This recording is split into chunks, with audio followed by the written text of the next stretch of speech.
let's stay on the topic of protests because, Batya, I have got so much popcorn in my pantry. It looks like pre-COVID times. The Democrat National Committee is kicking off their convention next week.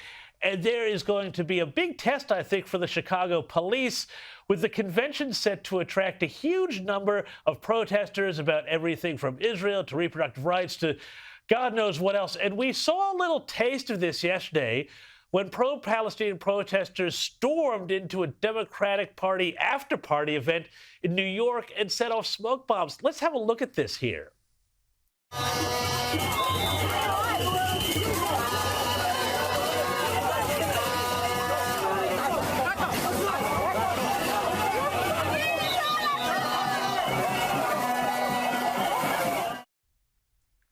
Well, I mean, Batya, I don't know what we say to this except that there's no appeasing these guys. Do you think that this is all going to kick off at the Democrat convention? And is there any way that the Democrats could ever be far left enough on Israel to wind up appeasing them?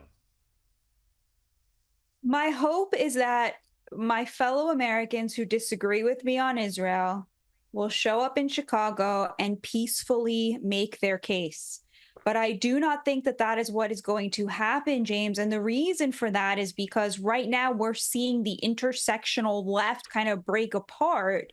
You have a lot of people who are sort of Black activists seeing in Kamala Harris a historic first, a potential Black female president, and wanting that to go off smoothly and sort of quietly taking the Palestinian flag out of their bios. And meanwhile, what that leaves is the real diehards in the pro-Palestine, pro-Hamas camp. And so it seems to me what we're seeing in that video is the sort of hardcore, not in it to persuade the masses, in it to be higher, holier than thou, to wield power, etc., who have no interest in actually influencing policy, but just want to make their statement in the most aggressive, most violent way possible. And I fear that's what we're going to see at the DNC, because the people who would have said, look, let's do it in a way that we can convince the people in our party to change policy when it comes to Israel, those people are going to be inside the convention, and the protesters are going to be left outside with their most extreme version. Yeah, and I mean, these people are all wreckers. They're not there to build, as you suggest. But I want to also ask you, while I've got you, one of the other things, of course, the big thing, people care more about cost of living, I think, than anything else in this election.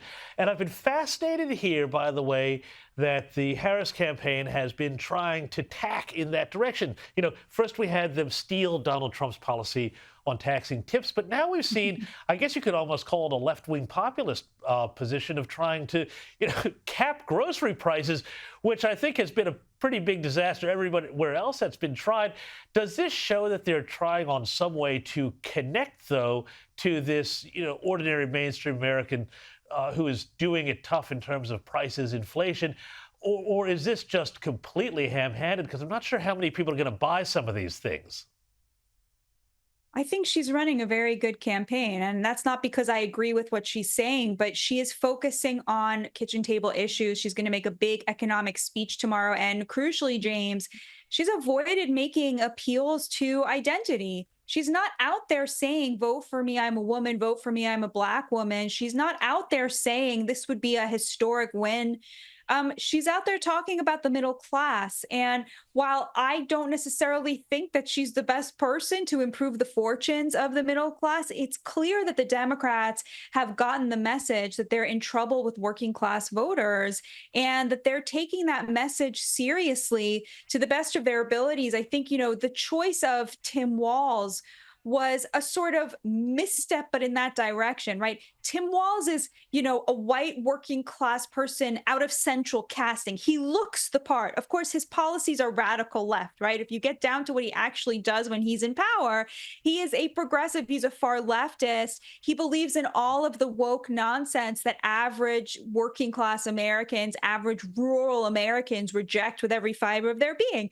But he looks the part, right? And so they sort of cast him in this role to stand there as like, urban, rural granddad, right? And that's what they're doing Yeah. here is they're really setting the scene. They're setting this as a kind of, well, as JD Vance pointed out, it's like they're directing a movie. Batya Ungar-Sargon, we're going to have to leave it there. Thank you for your time, and we will see you again soon here on the U.S. Report.